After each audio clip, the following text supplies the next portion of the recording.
Roger Corman never went to film school. While working as a studio script reader, he became frustrated with the lack of credit he got for his contribution, and so started producing and then directing his own films. Well, I heard the Confederate Army was hard up for men. Didn't realize how bad. He saved money on crew by unloading the equipment himself. He saved money on cars by borrowing from dealerships for a test drive. A deal with American International Pictures gave him the freedom to make movies and keep making movies, playing to a teen market that had largely gone untapped till now. Keen to become a better director, Corman enrolled in an acting class, where he met a struggling young actor named Jack Nicholson and gave him his first film role in 1958's The Cry-Baby Killer. Nobody's talking me out of here! Shut up and sit back where you belong, both of you! After 9 films together, Nicholson came to Corman with a script he'd been developing with his friends, Peter Fonda, whom Corman had saved from becoming a family movie star by casting him in The Wild Angels, and Dennis Hopper, the first victim in Corman's Queen of Blood. The 3 men had worked together on Corman's LSD movie The Trip, and now gave the producer first refusals on a film they wanted to make called Easy Rider. And whatever comes our way. But American International wouldn't accept Hopper as the director, so Corman missed out on what would have been the biggest success of his career, and the 3 actors became the first graduates of CormanU, taking the lessons they had learned under the master of low-budget filmmaking and ploughing them into their own cut-price masterpiece, at the same time ensuring that they would never have to work at that level again. This set a pattern. Over the next 6 decades, Corman gave chances to young actors, directors, writers, producers, cinematographers, and more, who then deserted him for money, awards, and mainstream success. Roger Corman never went to film school. Roger Corman is film school.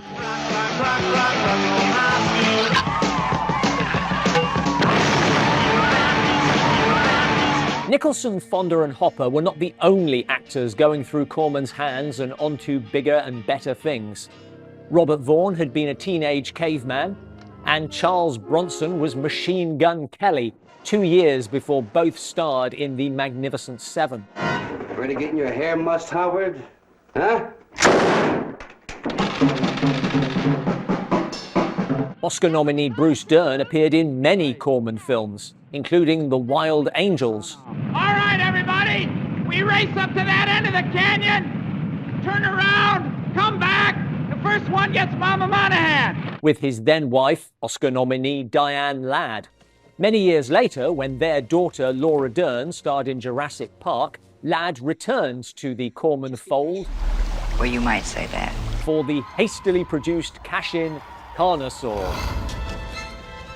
But the biggest cult name of Corman's 60s output starred in perhaps the least cult film he ever made. Thank you very much.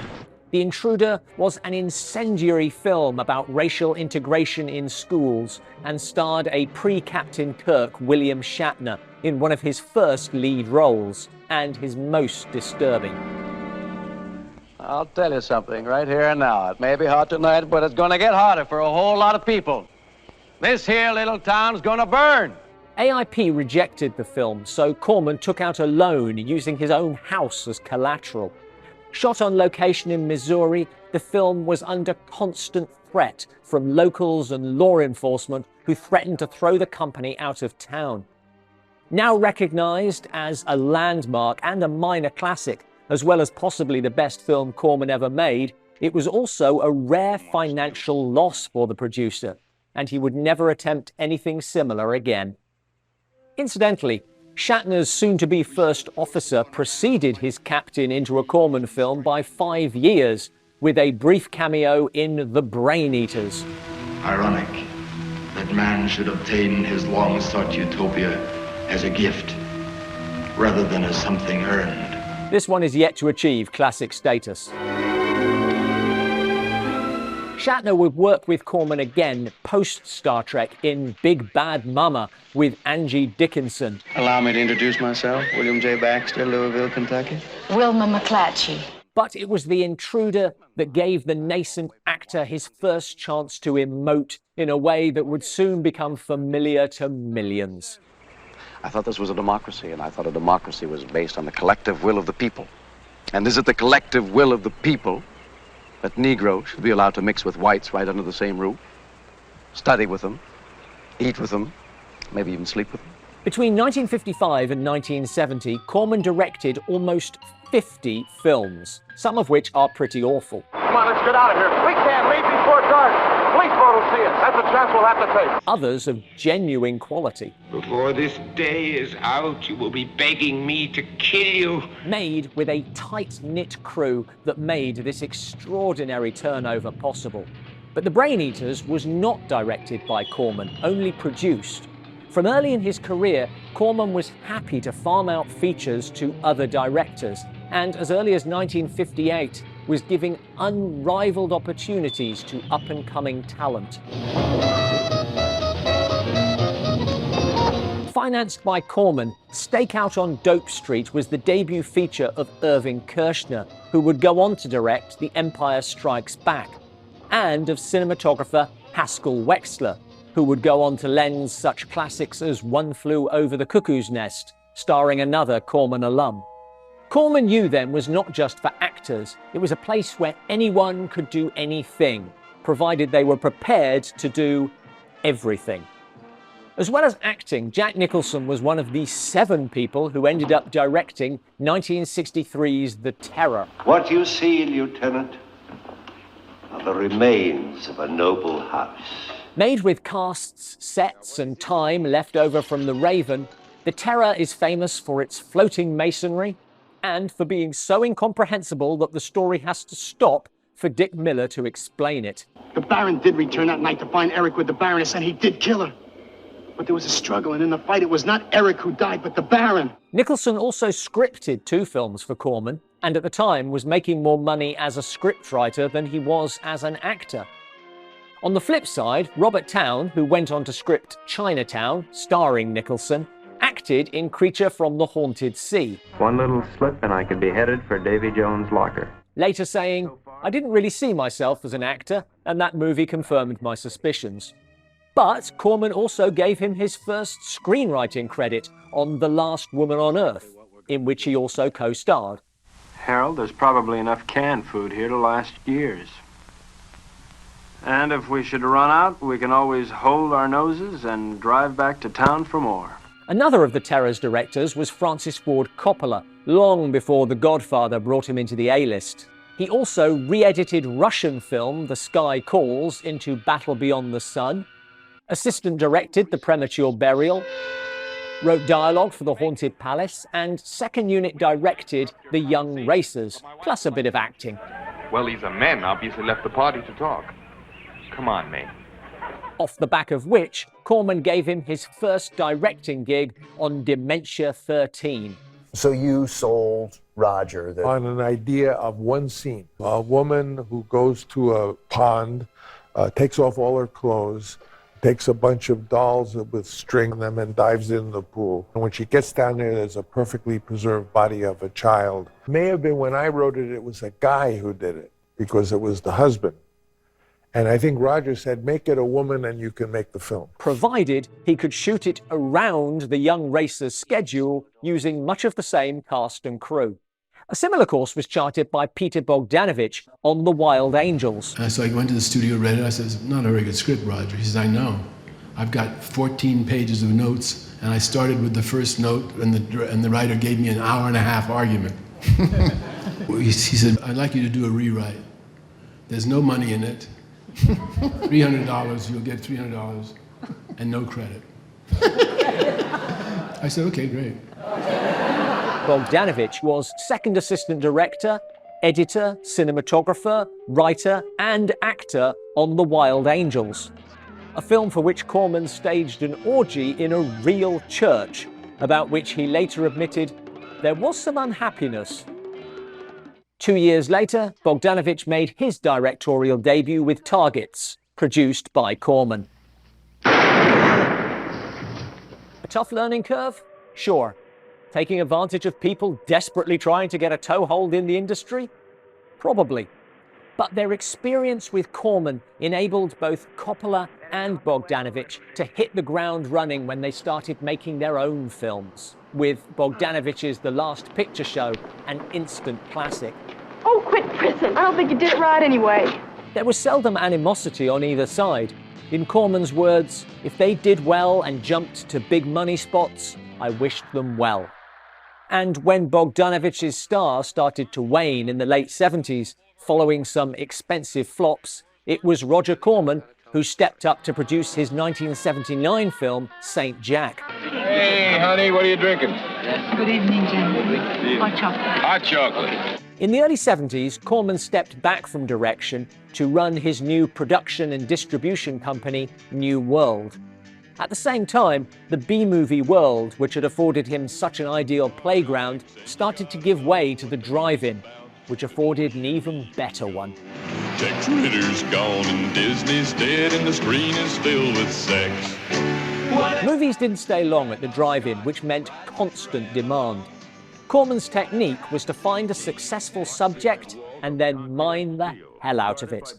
Women, locked behind walls of concrete and steel, guarded by barbed wire and guns in a tropical hell. They call it the Big Dollhouse. Starting with 1971's The Big Dollhouse, he produced a series of women behind bars films, mostly shot in the Philippines. Corman himself didn't actually like the film because of its explicit sex and violence.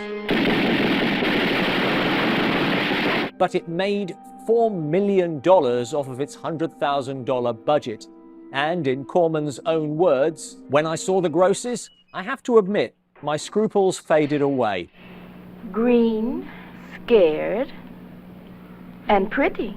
The Big Dollhouse was the debut of Pamela Greer, a CormanU alum who has traded on her drive-in credentials ever since, most notably in Quentin Tarantino's Jackie Brown. Pamela Greer is Jackie Brown.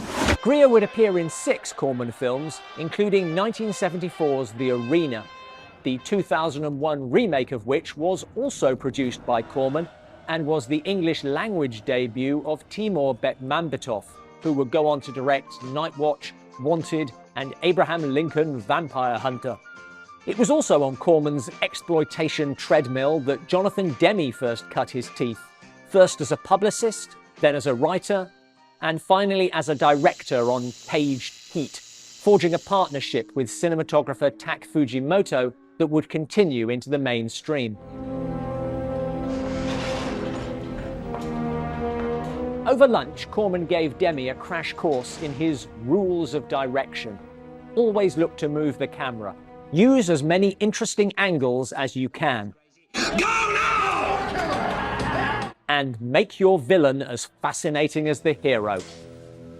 Billy is not a real transsexual, but he thinks he is. He tries to be. He's tried to be a lot of things, I expect. Demme never forgot where he came from, as evidenced by a cameo from his old mentor. Well, she's mad as hell, Jack. The drive-in circuit was boom time for new directors at CormanU. Curtis Hanson directed Sweet Kill, retitled to the more drive-in friendly The Arousers. Ron Howard agreed to appear in Eat My Dust only if he could afterwards get a shot at directing. Corman agreed as long as Howard both directed and acted. The result was Grand Theft Auto, the first film for which Corman sold the TV rights for $1 million. A fraction of the budget of Howard's next fast car film, made 35 years later. I cast Roger in Apollo 13. He had a very nice scene playing a senator. It was a really wonderful day to reconnect with Roger. You know, it was a big day with A+ Hollywood filmmaking. And he just smirked and said, well, we could do this for a hell of a lot less. And, you know, he could. Though he found Corman's cost-cutting frustrating, Howard was always grateful to the man who gave him a shot when to the studios, he was just that kid from Happy Days. Have you got any advice at all? Yeah. When he's taking off his jacket, hit him before his arms are free. And Howard was not the only person to whom Corman gave a shot when no one else would. In the 60s and 70s, the female director was practically unknown in mainstream Hollywood. Exploitation was a more open house for someone like Stephanie Rothman, who had helped Corman patch together the troubled bloodbath and then got her first solo directorial gig on It's a Bikini World, the first of 3 films she made for the producer. Amy Holden-Jones, best known now as the writer of Mystic Pizza, had edited Hollywood Boulevard and passed on editing E.T. when Corman offered her the chance to direct Slumber Party Massacre, the only slasher series written and directed entirely by women. When the pizza arrives, things really start jumping. Holden-Jones followed it up with romantic drama Love Letters, which seems an atypical film for Corman, but there is more diversity in his output than he gets credit for. Long before she directed Wayne's World, Penelope Spheris had a small role in The Naked Angels, but she was always more interested in direction. 14 years later, it was Roger Corman who produced her directorial debut, social drama Suburbia. He wants to teach you, how to do it right, so you don't waste the money. Talia Shire had started under Corman in The Wild Racers. Don't pay any attention to them, they're just trying to pick us up. Not to be confused with The Wild Angels or The Young Racers. Playing June and acting as uncredited location scout and set dresser. She later found fame in The Godfather. Directed by her older brother and fellow Corman alum Francis Ford Coppola, and in Rocky, written by and starring Sylvester Stallone, who, well, you can probably see where this is going by now. Hey, you want to zip your lip, Myra? Huh? But despite her success as an actor, for Shire's directorial debut, One Night Stand, it was back to Corman. Probably too much to call Roger Corman a feminist. And part of his reason for hiring women was low cost, but that was true of everyone Corman hired. He was, above all, a respecter of talent. CormanU is an equal opportunities institution, provided you come cheap. Under Roger, you did everything. He had women directing, he had women writing, he had women editing, he had women art directors. So I saw a Hollywood that really doesn't even exist now. The most famous directorial alum of CormanU only made one film for the producer, but his latter reputation ensures his place on the honor roll. Yes, I'd just like to say, this is a holdup. Recognizing the raw talent in low-budget independent release Who's That Knocking at My Door, Corman approached its young director, Martin Scorsese, to helm Boxcar Bertha. Drop it, Billy Boy, don't make me do what I want to do. The idea was to get the energy, a kind of thing that takes possession of you. You have to make talking pictures. They have to move.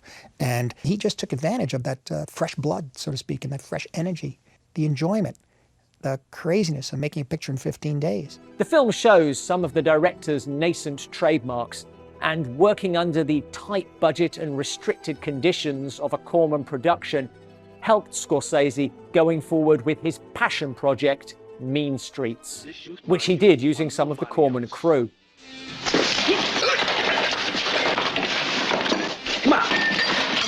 Come on.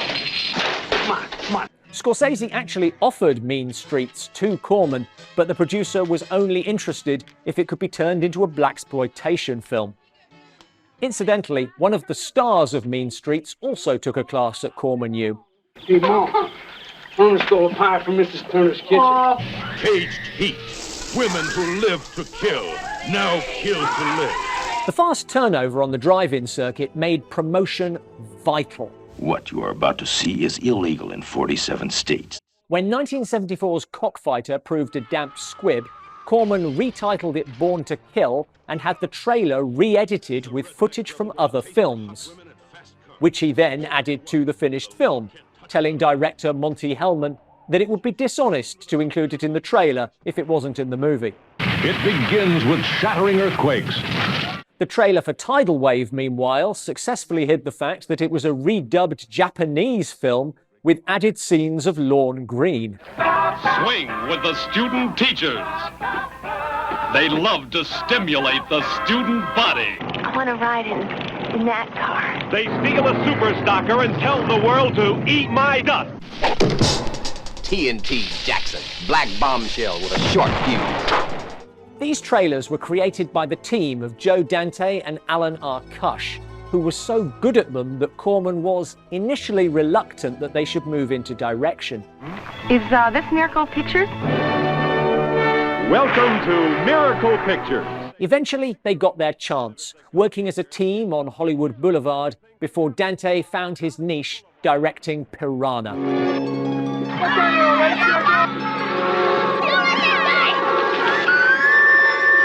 Are you afraid of what the Army might do to you if you... No, I'm not afraid. I'm a scientist. I'm head of my department. It's just that there are priorities, and some things are more important than a few people's lives. Which is also the first screenwriting credit of future indie darling John Sayles. Don't open it! Whatever you do, don't open it! His time editing trailers gave Dante a sharp understanding of how to keep an audience with a short attention span entertained. And after creating mayhem for Corman in Piranha, he would go on to create it for Spielberg in Gremlins. It had been Spielberg's film Jaws that inspired Piranha, but that film also signaled a sea change in mainstream Hollywood, heralding the arrival of the blockbuster era, which really arrived a few years later with considerable fanfare. This new era poured money into the type of film that Corman had always made on the cheap, and the producer was quick to cash in, aping the more successful films. And adding the one element George Lucas had left out. Stimulate his solenoid. Tingle, dingle, dangle. The best thing about Battle Beyond the Stars was the score by future Oscar-winning composer James Horner, already on the third of his 4 Corman films, and he would reuse elements of it 2 years later for his big break Star Trek II: The Wrath of Khan, the same year that Corman would reuse Battle Beyond the Stars score wholesale for The Sorceress.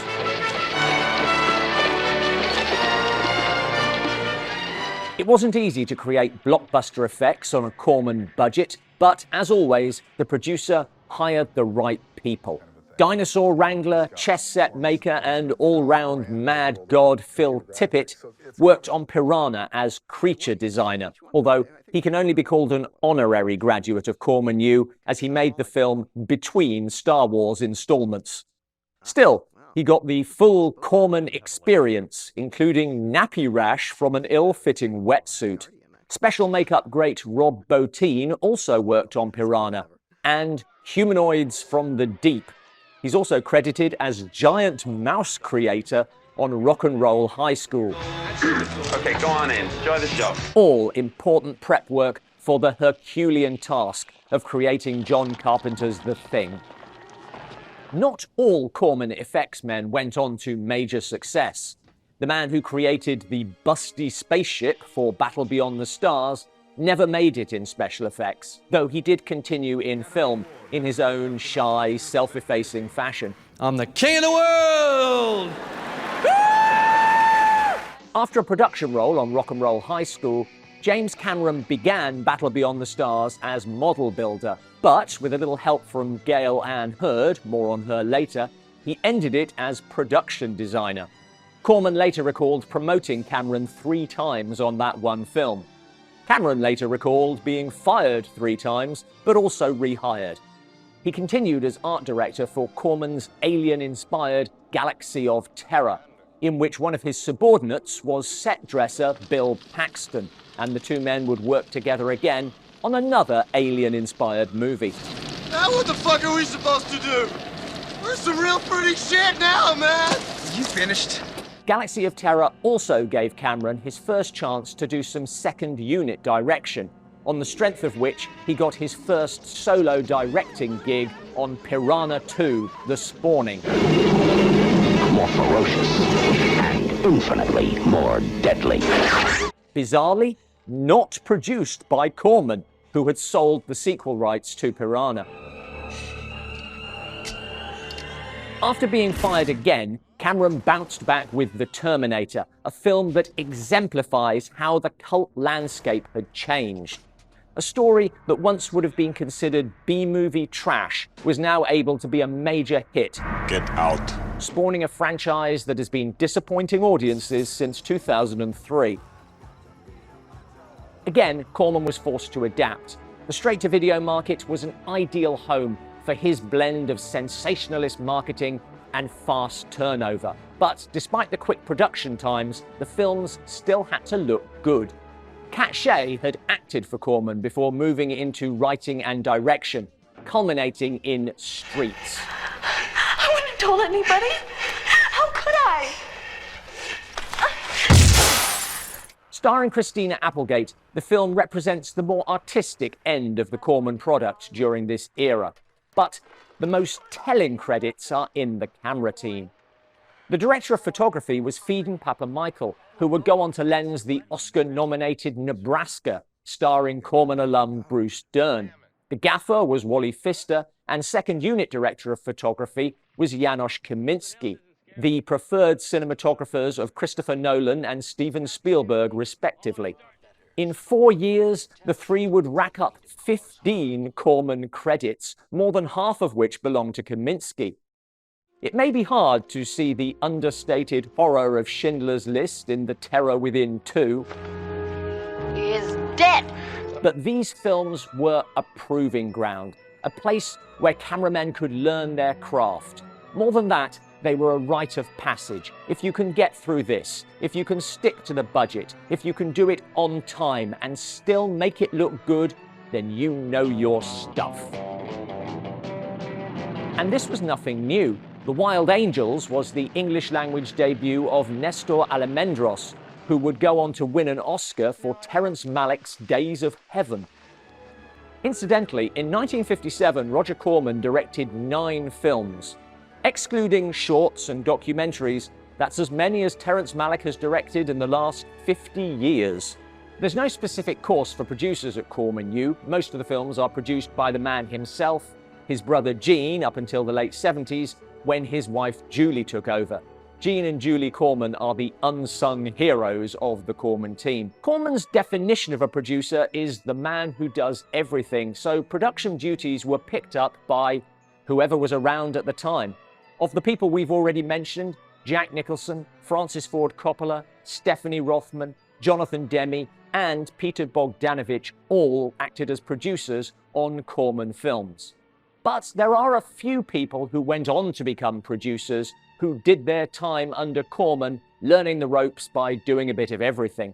Before making his name in a galaxy far, far away, Gary Kurtz worked for Corman as production manager, sound man, assistant camera, assistant director, and more on various Corman productions. Indiana Jones producer Frank Marshall got his first job in film as assistant to Peter Bogdanovich on Targets. When Marshall asked Bogdanovich what he would be doing, Bogdanovich replied, "I don't know, I've never made a movie before." Gail Ann Hurd worked as location manager on Screamers, or at least location manager on the additional footage shot by Jim Wynorski that was inserted into Italian movie Island of the Fishermen and released by Corman as Screamers. As production manager on Battle Beyond the Stars, Hurd met James Cameron and, as she later recalled, recommended to Corman that the young model builder take over the art department. After the pair joined forces to make The Terminator, Aliens and The Abyss, it's worth noting that they continued to use people they had met through Corman, both behind the scenes and on screen. We have monitored your travels. You are seeking mercenaries for an adventure. And this computer thinks it can win by killing the mother of its enemy.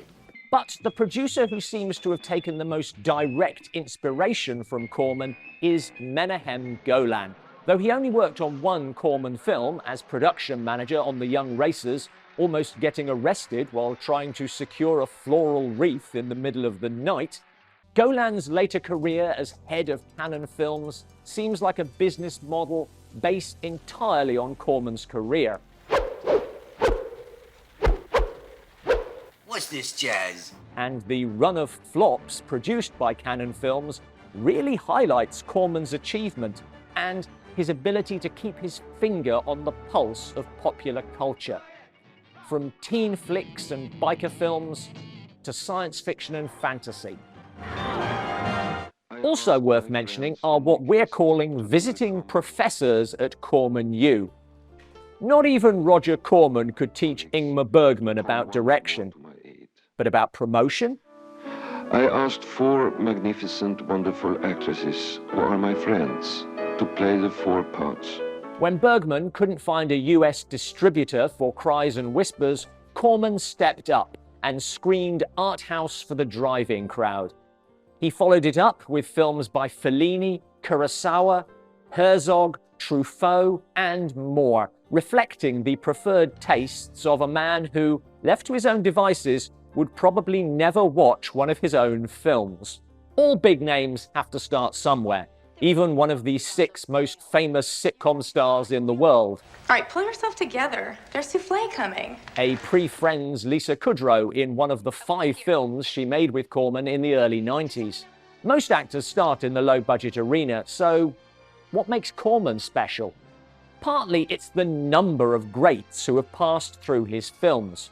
Those we've mentioned, excluding honorary graduates and visiting professors, have won 29 Oscars between them. Start counting nominations and you're into 3 figures.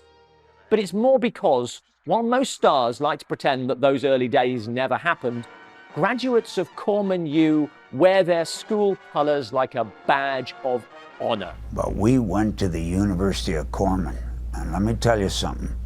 We did those movies in 10 days for $265,000 and a box lunch. With a few exceptions. Sandra Bullock would rather forget that scene from Fire on the Amazon. But the majority are proud of where they came from, and in 2010, they got up a petition for the Academy to award Roger Corman the Lifetime Achievement Award he unquestionably deserved. Needless to say, I'm delighted to accept this Oscar personally, but I'd also like to accept it on behalf of my wife, Julie, who's been my producing partner for many years, and also on behalf of those who've worked in the field in which I've spent most of my career, the independent filmmakers. All of which begs the question, why not him? Why did all these people make it in the mainstream and Corman didn't? His talent as a director is evident from his fabulous adaptations of Edgar Allan Poe,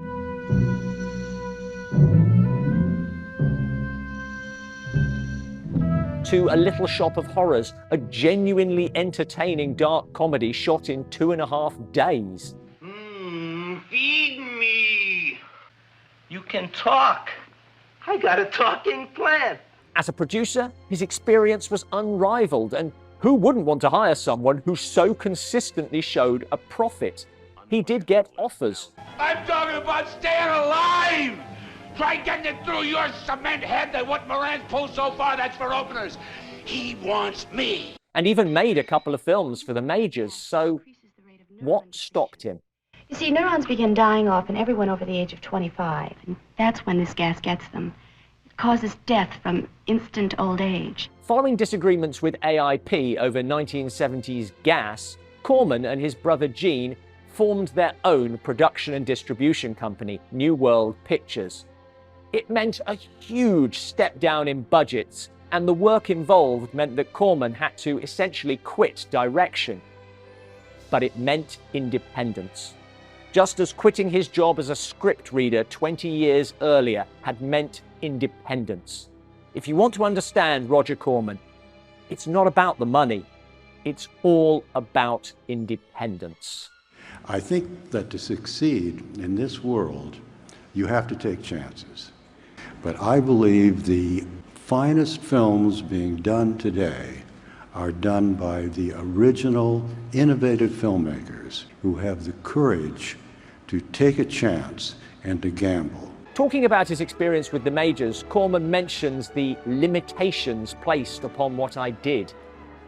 He might have made better films. He might have got more recognition, but he wouldn't have been Roger Corman, a man who resists terms like director, writer, producer, editor in favor of filmmaker. And he certainly wouldn't have been in the industry for over 70 years. At the time of filming, Roger Corman, at the age of 96, continues to make films, and the doors of CormanU remain open. Who knows what future stars could be battling sharktopuses and cobra gators under the supervision of the old master? You wouldn't bet against it. Thanks for watching, and particular thanks to our Patreon supporters. Covering Roger Corman's career in one video is impossible. The anecdotes alone would take a series, so please join us on Patreon if you'd like to hear a more wide-ranging chat about the man and his films. Till then, what are your favourite Roger Corman pictures? Let us know in the comments below.